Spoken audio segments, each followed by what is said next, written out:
Hey everyone, Nicholas Weiler here. Before we get into this week's episode, just a couple of notes. First, this is the final episode for this year, but stay tuned as we will be back in early 2025 with more stories from the frontiers of neuroscience. Second, we're still looking for listener input and feedback to help inform the next phase of the show. If you'd be willing to help out, send us a short note and we'll be in touch. We are at neuronspodcast@stanford.edu, and you can find that address in the show notes. Now, let's get to today's episode.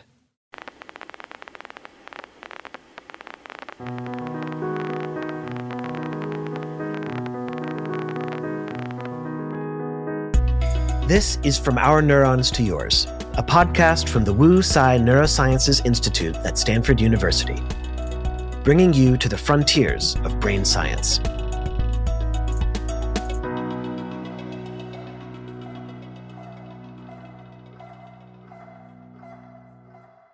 Today, we have a treat for you.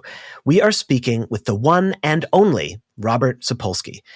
If you're not familiar with Dr. Sapolsky, he's a Stanford neurobiologist, a MacArthur Genius Grant winner, a best-selling author, and one of the most original thinkers I've ever met.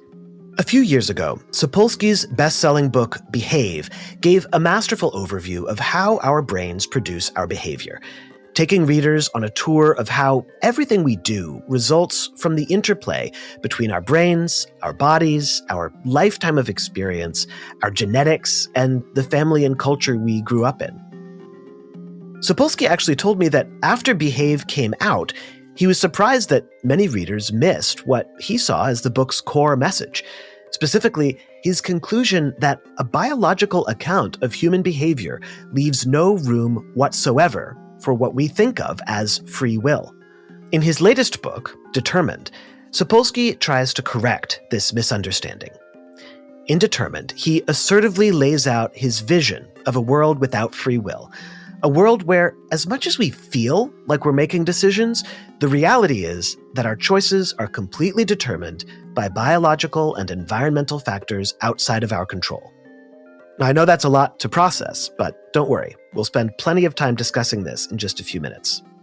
But before we get into it, it's worth saying that where this is heading, the reason to care about this question is that Sapolsky's argument has profound moral implications for our understanding of justice, personal responsibility, and whether any of us deserve to be judged or praised for our actions. It's a fun chat, so let's get right into it. Robert Sapolsky, welcome to From Our Neurons to Yours. I'm really excited to have you here. Well, thanks for having me on. I'm particularly excited about this conversation for a couple of reasons. One is that your books, particularly Primate's Memoir, was a very formative read for me when I was first getting interested in neuroscience, thinking about the nature of behavior. You know, I have fond memories of sitting in the lobby of the psychology building at my college and people staring at me because I was snorting with laughter when you were describing yourself being very excited to get a new blow dart and hopping around your dorm room and imagining blow darting passing professors as an image that's always stuck with me. So I appreciate that. Thank you for that. And the other is I love a good debate about free will, discussion about consciousness, all these things. I know that not everyone does love discussions of free will. I've done sort of a informal poll of colleagues and friends, and I think some people are put off by the topic, either because it seems irrelevant or overly complicated or armchair philosophy. But one of the things I really appreciated about Determined, your book, is that from the outset, it's very grounded morally in why it matters for us to think about free will. What are the stakes? And so I wonder if we could start with that. What are the stakes for you of thinking about free will and your position that we probably don't have any? Well, I think the stakes are whether or not we want to function as some modern equivalent of a society that burns people at the stake. Oh, great. The dog just started barking. It's because you said steak, I think. Let me lure him back in. Okay, well, he said he will be reasonable. I'll repeat the question. Okay. So what are the stakes here? Why is it important for us to think about free will? Well, it determines whether or not we think it's tolerable to have a society in which people believe in witch burning or contemporary versions of it, in which we hold people responsible for things they had no control over. And that essentially is everything by the time I'm done with my song and dance about this. And every time we are proud of ourselves about something and thus conclude that we are entitled to some sort of better treatment than any other person, it influences everything, in my view. Yeah. I mean, we spend a lot of time as humans judging people's behavior as good and praiseworthy or bad and worthy of censure or punishment. And so I was struck in reading the book that this argument that we have no freedom of choice at all, it is quite revolutionary. And I want to get back to the question towards the end of what it would mean to live that way. But first, maybe we can get into the science. So most of us realize we're not completely free in our choices, right? I can't decide that starting tomorrow I want to be a professional basketball player. Or maybe more relevant to us, if I have a disorder like depression, I can't simply decide not to have it. My actions are constrained by genetics, my upbringing, my life history, and the brain that I'm working with, and I recognize all of that. But there are places where we feel strongly like we are making free choices. I'm deciding right now how to phrase this question, and you'll decide how to respond. I sometimes skip breakfast, but this morning I decided to at least have a bowl of Cheerios because I didn't want to be hungry when we were talking. A few weeks ago, I decided to invite you on the show, and you decided to accept. So your argument is that all of these choices are illusions, and all of our behavior is determined by what came before. Help us understand this.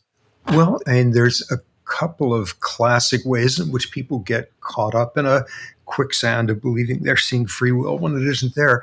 But this is the most powerful one because we run on intuition. And intuition is a pretty lousy litmus test for deciding how the world works. The intuition is, in a moment, you're there and you decide that you're going to have Cheerios instead of cornflakes, or going and shooting up a shopping mall or something. You have made a decision. At that point, you formed an intent. You were conscious of the intent. You had a pretty good feeling that if you opened up the Cheerios and poured it out, it would result in your eating it. And most importantly, you knew you did have alternatives available to you. And for most people, that is so palpable and so in the moment that it seems inconceivable that we did not choose to have the intent to have Cheerios that morning.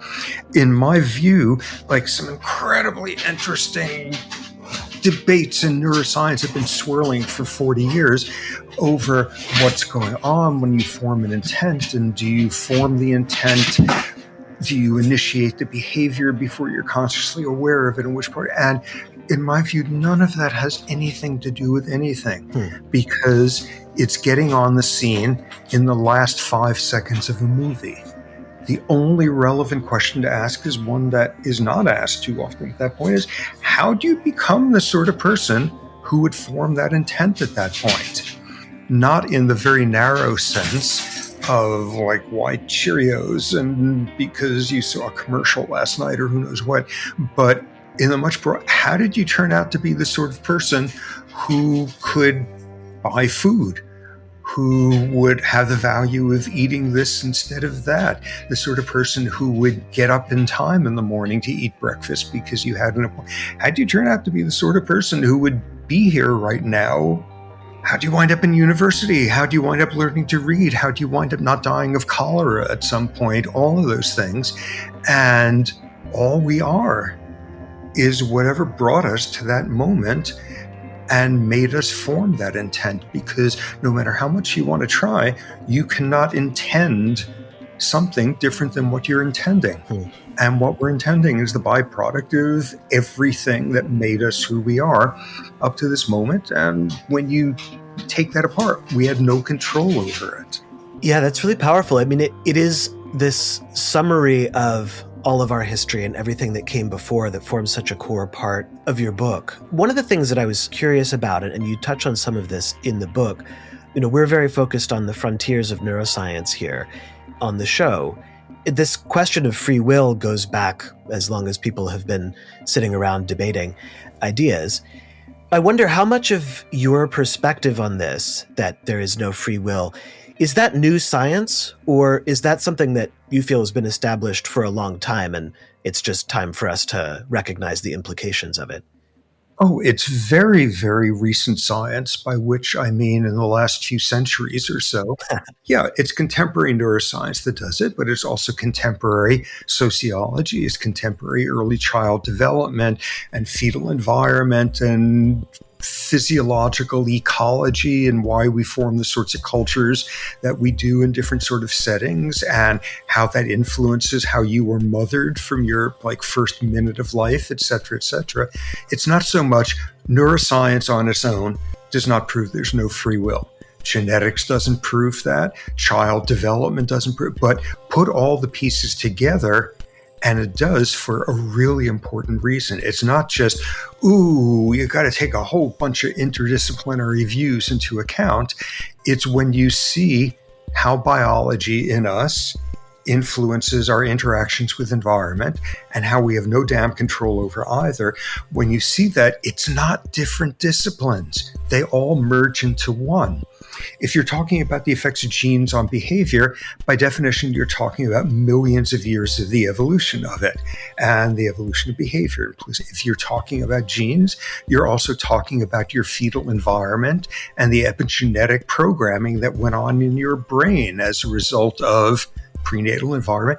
And if you're talking about genes behavior, you're talking about whether or not your stomach is gurgling right now, if you did or didn't have breakfast this morning, and what proteins you've been synthesizing in your brain over the last hour or so as a result of the genes that you have.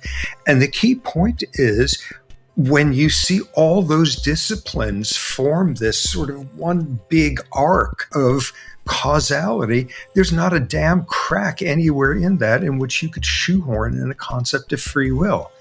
At this point, I mean, I'm not trying to seem snarky, but the logical thing is, rather than to ask someone like me, why do you believe there's no free will, is to instead turn to someone who is still insisting there's free will and say, oh yeah, show me how it works. Show me how we know the brain is influenced by an environment of an hour ago and hormones from last night and your early childhood and your fetal life, etc.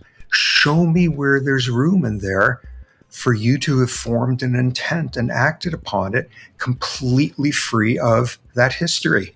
And nobody can, because you can't. Well, this is where I felt like I was following the argument and sort of nodding along as I was reading the book and as I've heard you speak. And this is one place where I'd love to get some clarification, because to me, when I think about free will, I sort of mean free from my decisions being controlled from outside myself. And it sounds like that's not exactly what you're talking about. You're talking about decisions that are free from history or from anything that came before. Do I have that right? I mean, I consider my personal history and my culture and everything that I bring to the table as the things that allow me to make a decision. Without those things, I'd be lost. I couldn't make decisions at all. So I guess my question is, how is that not free if at least many of the factors that go into decision making are part of the circle of myself? Well, there's two key points in that. One is this critical word you just used, myself, because what's floating between the lines, between the letters of that word, is this dualistic sort of notion that there's a me in there. There's a me in there separate of all the material bases of the universe that wound up producing the brain you have and the motor memories you have and the bladder you have and everything else, that there is a me in there that is sort of in the brain, but not of the brain, that there's a me that's separate of any of that. And the other is the notion that you had anything to do with becoming this thing that we erroneously view as this entity of a me separate of everything else up inside your head, that it's anything other than the sum of the randomness of life and the luck that preceded every minute of your life. And in that regard, the fact that it arose within you, as opposed to somebody put a gun to your head and told you you were had to eat Cheerios today, that point is irrelevant because it's still not touching on the question of how you behave that person who would generate with the thing you call me, would generate that intent. And when you put all the pieces together, you had no control over that intent because there's no you that is independent of everything that formed the brain that you have at this moment. This is an idea that I'd love to come back to a little bit later in our conversation, but you make a great point that when we are making decisions, when we are having this experience of feeling like I am choosing something freely. So I think it might be helpful for the rest of our discussion if we took a moment to think about what do we know about how the brain actually does make decisions? What is happening when I'm making a choice?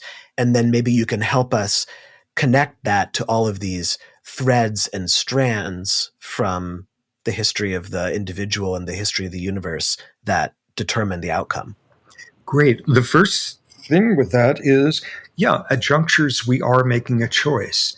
And neuroscientists like Kevin Mitchell at Trinity College Dublin, who just virtually the same week I published my book saying, here's the neuroscience of why there's no free will, he published a book saying, basically, here's the neuroscience of why there is free will.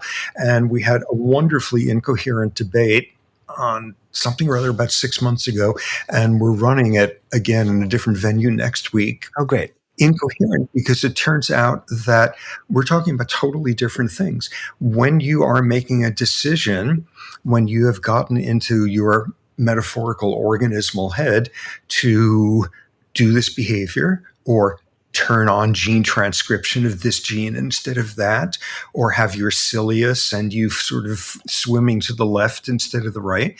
He does this wonderful analysis of essentially the evolution of how organisms derive information from the environment and make optimal decisions based on that, which is to say, how do you not screw up and have your cilia swim you to the right into the mouth of some predator or whatever. But all of that is about why once you form your intent, your microorganismal intent of you as a single cell or you as once you form that intent, how do you carry it out in a way so that there's a reasonably good chance that it will bring about the intent you've wanted? Do you have the sensory means to get the right information about the environment? Do you have, all, and that's totally wonderful. That's the most informed, I think, most interesting take on the evolution of the capacity to effectively act upon your intent. But it has absolutely nothing to do with the larger debate of, once again, where'd that intent come from? So one of the things that I really found compelling in your book was you got into a section talking about willpower, where some people say, well, yes, we all have our circumstances and there's the luck of the draw and so on, but if you have willpower, you can change things and you can come out on top and so on. And you provide a pretty scathing rebuttal to that line of thinking. Because you say you can't choose how much willpower you have, or whether you want to have more willpower, or whether you want to have more willpower. These are all things that are a result of again, as we've said a few times already, everything that came before. So is that sort of where you're coming at from this? Like, yes, you have options, and yes, you choose one, but what options you come up with and which one you choose is based on who you are and where you come from. Yep. And I mean, what you bring up, I think, is the second great, moths to the flame sort of pull towards seeing free will. First one being that in the moment you are forming an intent and acting upon it, it just feels so agentive that it's impossible for you to reflect on everything that made you who you are in that moment. The second thing is when you see someone do a spectacular act of pulling themselves up by their bootstraps or resisting temptation or any version of showing willpower. The problem is exactly what you say. No matter how much you may want to, you cannot will yourself to have more willpower. And we understand the neurobiology of willpower and where that comes from, just like totally simplifying how your frontal cortex became the way it is. And it's the same story of sort of antecedent causes. By the time you're 3 years old, the size of your prefrontal cortex and its metabolism is already significantly influenced by the socioeconomic status of the family you chose yourself to be born into. We have this false dichotomy of, you had no control over whether you're tall enough to play in the NBA, and whether you're left-handed or right-handed, or whether you have got an amazing memory or any of that stuff. But what you do with your natural attributes, that's made of like willpower. And the trouble is, the false dichotomy is believing that what you have as your natural attributes are made of biology, but what you do with it is not. And it's made of the same exact biology. Willpower is made of the same stuff. It's not made out of fairy dust. Yeah, I was also struck that you had a beautiful chapter in the book about the capacity for change, and that the absence of free will doesn't mean that people don't change. It just means that people change because of circumstances and environment, and not because of some magical spark or some dualist external self that is changing the brain without being of the brain, as you say. And that was kind of comforting. It just means that, sure, we can change for the better, we can change for the worse, but that's largely based on whether we find ourselves in the circumstances that change us for the better or for the worse. And who we are when we stumble into that circumstance, and thus how we're going to respond to it. Yeah, exactly. So one thing I wanted to follow up, you mentioned Kevin Mitchell's book and your debate, which I enjoyed, though I agree it did sound like you were talking about slightly different things. But both of those things were interesting. So one of the things that he brought up was your perspective on this is very much assuming, as many scientists do, that we live in a deterministic universe. And he was arguing that there is some indeterminacy in our choices, so that having different options, there is some way that there is not a predetermined outcome. And I haven't had a chance to read his book yet, I'm afraid. I didn't quite follow that. And I wonder if you could help us understand what he's saying and why you presumably don't agree with that. Okay, and this is great. Now this gets us to the third of our dark triad of sort of the seduction, believing in free will, is if you think someone is saying there's no free will, that they are saying 2 seconds after the Big Bang, the entire future was already determined, and thus nothing can change from that, and thus don't bother. That's like as erroneous as believing you just formed an intent independent of the sort of brain you got handed by life. Where that comes in is two basic problems. Yeah, there's all sorts of random stuff, and the world of chaotic systems and nonlinearities shows something absolutely critical, which is there's all kinds of stuff which is formally unpredictable. And it's not a matter of, when we get a better magnifying glass and we could see 10 more decimal places out to see what's really going. There's stuff that is unpredictable. But the key mistake that's made there is mistaking something being unpredictable with it having been undetermined. There's just all sorts of realms in which antecedent causes are sensitive, dependent on initial conditions, that there's no way you're ever going to predict it. But that doesn't mean once it occurs that it was not the end product of the same material universe that runs everything else. So that's a really tempting sort of conclusion, that unpredictable means it wasn't determined. The other sort of piece that he pushes, and where I think we have maybe our most fundamental difference, is the one realm in the universe where stuff does seem to be undetermined, and some stuff just happens without antecedent. But it is at the subatomic level. Where the debate then comes in is the world of quantum indeterminacy, one that can bubble up enough dozen layers to affect behavior. I think when you dissect that one, it is impossible. Number one, it can't bubble up that much, because when you probabilistically throw in all the particles that would be needed to just happen to do the same indeterminate thing at the same moment, that is beyond unlikely. The second problem with that is, even if it could bubble up that high, what you're just doing is outlining a sort of map for random behavior. The real Hail Mary that people go for at that point is some sort of facocked, irrational sort of picture of how you can reach down at a higher level and harness quantum indeterminacy as a way of then shaping your behavior to your willpower. Every model that's given for how this supposedly works is contingent on basically nonsense. Quantum indeterminacy is utterly cool, but it's not the basis of deciding whether or not someone knew what they were doing and could have done otherwise. So in the last part of our conversation, let's say that you've convinced us that there's no free will, that, as you say, that there's a myriad of threads in the material universe that determine our next move. And some of those threads we can see, most of them we can't, but they're all there and they're all determining what happens next. There's only one possible outcome. Either we accept that, or at least I think from your book, we can accept that there's much less free will than we commonly assume. And I think even Kevin Mitchell was very willing to accept that when you had your debate with him. So I think the challenge is it's hard to imagine a world where we believe that, even though if the facts fully support it. Can you help paint us a picture? I mean, how do you see a world like that looking, where we all accepted this notion that our choices are all determined? Can you imagine living in a society like that?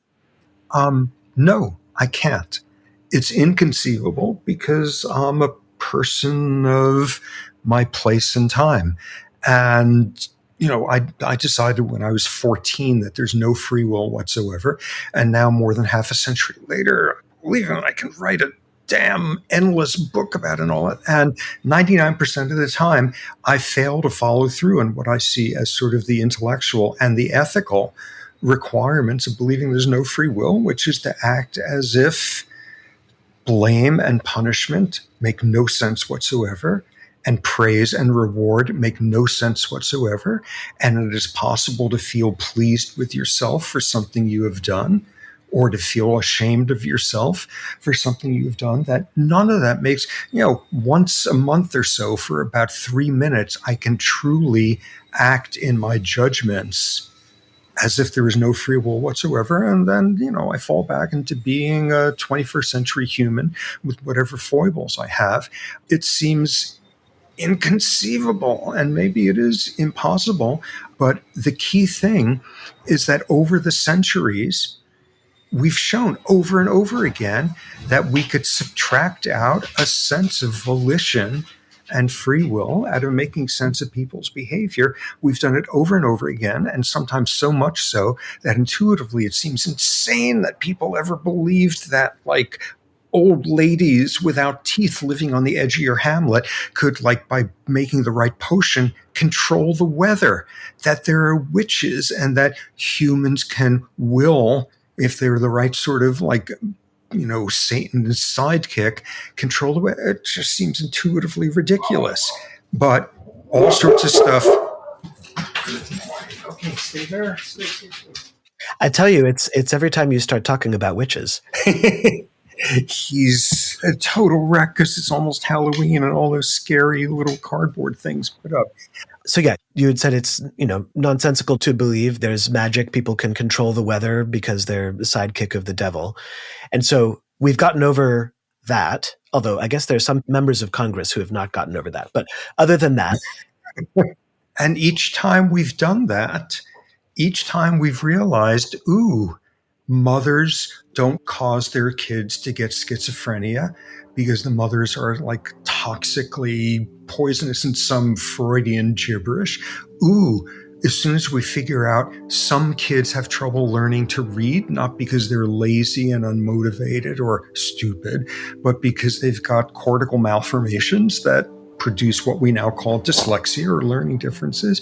Each time we see someone who is extremely overweight and we see self-indulgence and lack of willpower there, when in fact, what you're seeing is the consequences of some weirdo screwy variant of a leptin receptor and their dorsal medial hypothalamus kind of thing.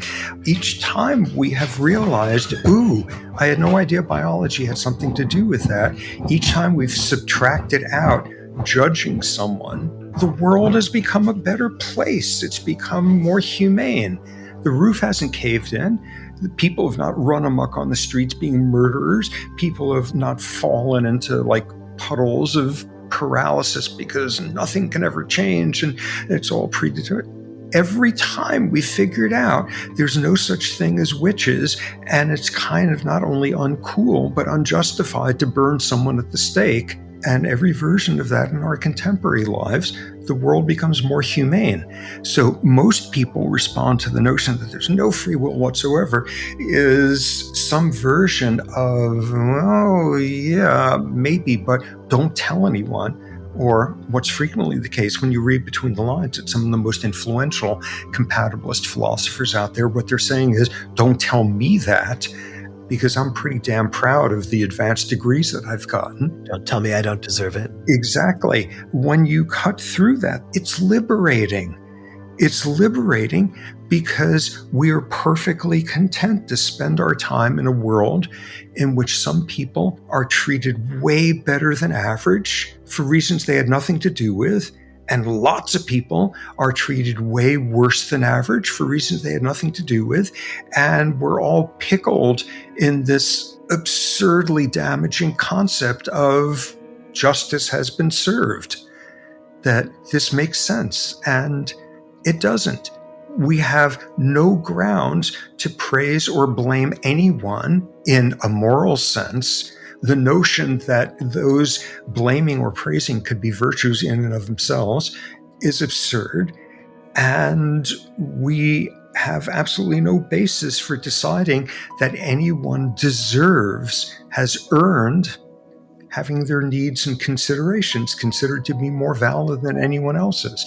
And like, good luck to you trying to live that way 24/7. And again, as I said, I pull that off, a few minutes a year or so.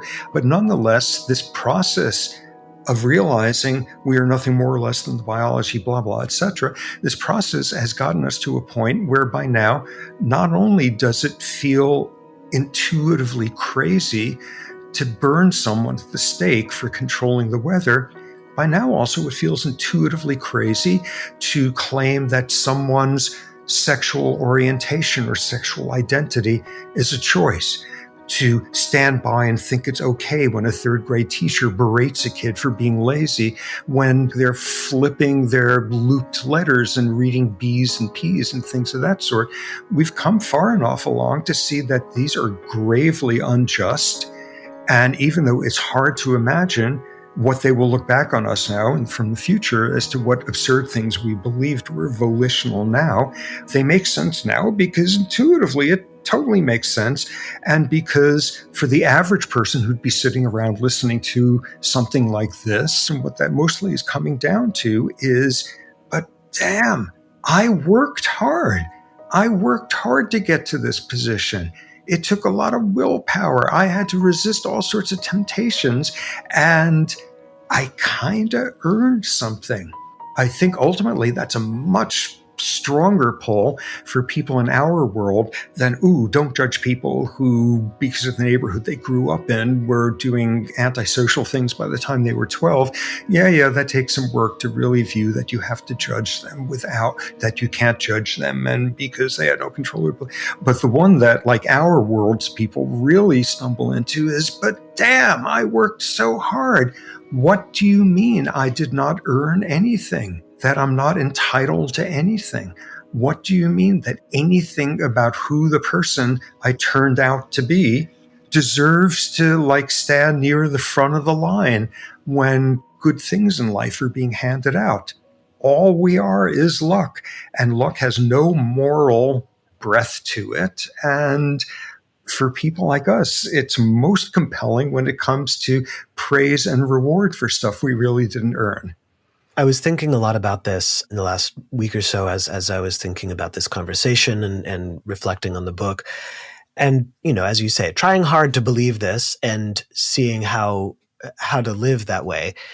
And, the only thing that I could really come up with, what it reminds me of is like the Calvinist notion of predestination, where you replace an all-knowing God that knows whether you've been bad or good, and therefore whether you'll go to heaven or hell. And therefore this is all preordained, but you kind of just have to act like you think that you're one of the chosen. It's sort of the same, except it's a uncaring universe. And you just have to be grateful for the good luck that comes your way and almost pray for the strength to deal with the bad that comes your way. And also, as you say, have this humility that, I was saying earlier, for me, it all continues to come back to the familiar constraints of being myself, which I think most people are aware. It can be frustrating to be yourself because you know that all of our own imperfections and so on.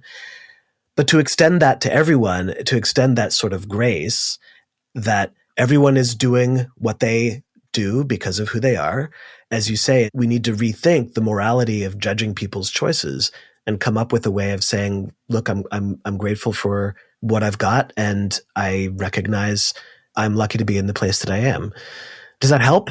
Oh, totally. And it's a special kind of gratitude that brings up. And sort of in my mind, the way to crystallize that is you've just done something wonderfully kind for someone. And they say, whoa, I'm so grateful that you're the sort of person who just did something kind for me. Whereas the accurate thing is to say, wow, I'm so grateful that you just happened to turn out to be the sort of person who would do that wonderfully kind thing.